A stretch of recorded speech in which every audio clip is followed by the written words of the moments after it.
decided to tuck it. I don't know what hit me. It was a knee, it was a hand, it was somebody. Helmet just kind of came down right on the bridge of my nose and just started leaking. So it's tough because you should go down there to give Mitch a chance to kind of catch his bearings to be able to come out there. Obviously, gushing blood, I just wanted to try to get off the field and stop it. And for him to come off the bench like that and no warm-up, no nothing, to be ready, I think that's a true embodiment of the character and the man that he is, coming in there and making a play on third down for us. That was a huge drive. It was a huge play. So shout out Mitch. You had one of those before, a gusher like that? You made a lot of injuries, probably. No, the last time was like high school basketball hitting the nose or something. Yeah, it's a weird one. It's still kind of going on me, but we'll be all right. How impressive was it for the defense after last week's showing against Baltimore to, almost pitch a shutout into them? Yeah, I mean, I think they took it personal. They understand what type of defense they can be. They went out there and they played extremely well. And that's the standard that we're looking for from them, and they understand that. But very proud of how those guys attacked the entire week of practice, stepped up to the occasion. Now in a short week, we gotta do the same thing again on Thursday. It just seemed like you definitely wanted to run the ball through. You were leaning into it, or you wanted to run the ball through. You were leaning into that pretty early with James. Just kind of tell us how you thought that all went. Yeah, just trusting our guys up front. I thought James was doing a great job of, getting onto the second level. He had a heck of a game, and yeah, when something's not broke, don't fix it. And we kept going back to it, and yeah, it worked out pretty good for us. Win dramatically the way you did last week, and then to follow that up with a road division win. What do you think you've learned about this team in these 2 weeks? Well, that we're resilient. Went out there and learned from some mistakes that we had last week. Now, again, we're going to have to watch this film. There were some mistakes today that we need to clean up. But just proud of how our guys attacked the week. Could have easily led into everything that everybody was saying about us, and I'm sure it's all good right now. And easily could have put ourselves in that situation. But we don't ever want to do that. We want to continue to play the way that we play, practice the way that we practice, and ultimately go out there and execute each and every play. Did you set a tone for the day with that opening drive? Yeah, I mean, I think our defense and our special teams set the tone for the day. I thought guys were flying around making some plays, and again, just finding ways to continue to move the ball, and found a way to score it today. And they're still early on. We get the sack fumble. Got to come away with 6 there and not 3. So again, a lot of things to clean up. Was there a carryover from last week? You scored on the last 3 drives in Baltimore. You scored on the first 4 drives in this game, or is it just each game is individual? Each game's individual. Everything has got its own little flow. Ultimately, just trying to find out, what the defense is doing, finding out quickly what they're trying to do and adapt accordingly. But again, I thought we did a good job of that today, and proud of Joe for just going back to the run and letting James get back there and tilt the rock. Josh, you mentioned people might be saying you guys are so great and all that, but your teammates always talk about needing a chip. Like still each and every week playing with a chip. Why is that so important to the identity of this team, despite how talented this group is? Yeah, I mean, I think the mindset that we have is, never get too high, never get too low. Try to find the middle and understand that, it's never as bad as you think, but it's never as good as you think. There's always things to improve on, and each and every week, that's all we're trying to do throughout practice. And now, short week, we got to watch this one. Typically on Thursday night games, we don't really even watch this film. We let our coaches do that, and we got to turn our focus to our next opponent, and that's Miami Thursday night. Even though you were gushing blood, as you said, you were back in there pretty quickly. How much has your durability and availability been at the core of who you are as a player in this league? I take a lot of pride in it. Being able to withstand some of those things and never want to make a living out of it. But yeah, I take it with a lot of pride. Thanks, Hey guys. everybody.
All right, James, you guys fell behind last week, so you couldn't really run the ball a whole lot. So how good was it to kind of dedicate the game to the run after you guys got up early?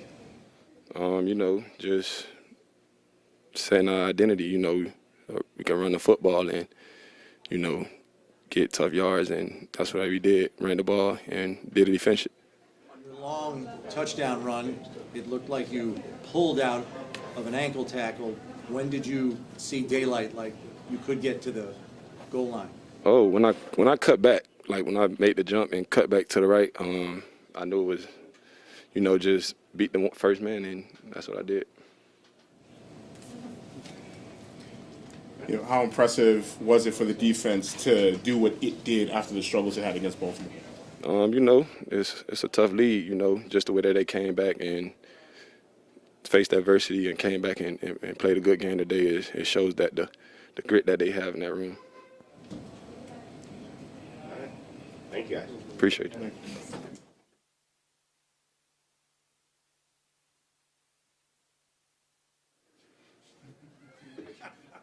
Try and say one more word for you guys.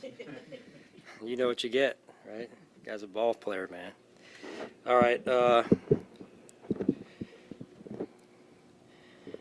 Good win, never easy. That's a team that's obviously had a lot of momentum. We thought coming in here, and they played really hard last week, and almost pulled out that win, and probably should have won last week. So we felt like we were going to be in for it this weekend, and it was important for us to get off to a good start. I thought we did that in a complimentary way, scoring on offense, getting some 3-and-outs early, a takeaway early, setting our offense up in a good field position. And then the drive after half, in terms of the time of possession in the third quarter was certainly in our favor. The line of scrimmage was important for us, and I credit the O-line, D-line, and really all 11 on both sides of the ball. Special teams made some big plays in the kickoff coverage. Sam Franklin, obviously James Cook, and on the offensive side, big day. And I love Mitch, how Mitch came in there, kind of like a little shift change in hockey or something. And Josh runs off the field, Mitch goes out. I think it was a third down play, second into a third down play perhaps, and throws a seed in there, throws a dime, and that's hard to do with no warm-up. So credit Mitch for being ready. Again, the defense did some really good things. It was good to see them really disciplined, playing hard, playing a relentless style of defense, taking the ball away, and being able to close the game out. Those are hard to do as well, and good to get Elijah a few touches here today and get him in the end zone. That was good to see. Happy for him. So with that, I'll open it up to you and your questions. Coach, with the corrections, you wanted to make on the defensive side, things looked pretty buttoned up defensively, like right from the jump. How would you kind of assess? Because you talked about assignments, communication going into this week. Do you feel like it looked buttoned up, at least on live view here before watching the film? Yeah, yes, better understanding of the plan. Coaches, led by Bobby, did a great job putting a good plan together. Players executed. They spent time like they did last week, don't get me wrong. But they were really intentional this week about the details and making sure they understood where they were supposed to be and when they were supposed to be there. So that's got to be an every week thing. But I liked what I saw. Do you feel they took it personal, the way that things unfolded Sunday night, and really wanted to, as much of a shoring things up execution-wise, assert themselves from a mental side as well? Well, they're competitors, so they take a lot of pride in their work, and it's important for them that they play well and help the team win, and they did last week as well in certain aspects of the game. This week, they got off to a faster start, which I thought was important, and that was a performance we expect to see right there.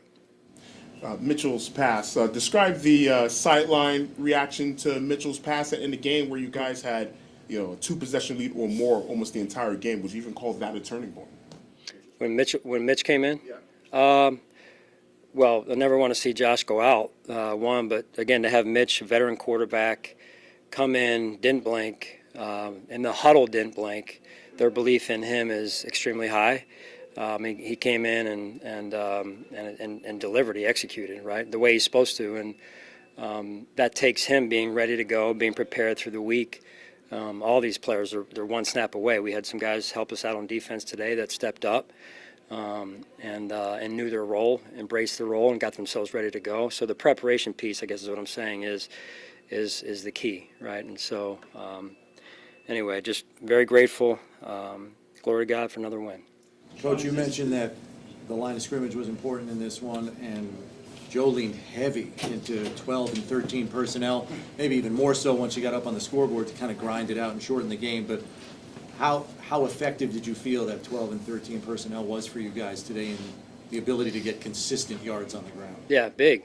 You're watching even college games yesterday. We're on the in the hotel, and you're seeing some of those college games that are going back and forth, and it just seems again every week who can win the line of scrimmage. That's where the battle begins. And I thought Josh took a few hits a little bit there early maybe, and Joe did a great job switching some things up. The adjustments that Chrome and Joe made along with the offensive staff, the communication was really important for us right there. Sean, is this the Joey Bosa you hoped and expected when you made a move for him this offseason? Joey's been great since he's gotten here. He loves to play football. He prepares. He's a true pro. He's been a really good addition. I think like anything, this is just game 2 for all of us, right? Not moving away from Joey's question for a second here, but just game 2. We've got a short week this week, a home game coming up, and a chance for us to continue to take another step, which is important for us. Hey, Sean, what was the reason behind Matt Milano not being in there to start the second half? Yeah, he was dinged up a little bit here, so we got to see where that goes. I don't really know much at all at this point, so I'll get you more information when I can. Similarly, Trey came out a little bit earlier than some of the other starters. Was that just because of the score, or what was the reason for that? We had talked about making sure he was, that we were watching him because he's been out for 2 or 3 weeks here, give or take, and just being smart with him, and that's the way the game unfolded as well. So, all right, thank you guys, appreciate it.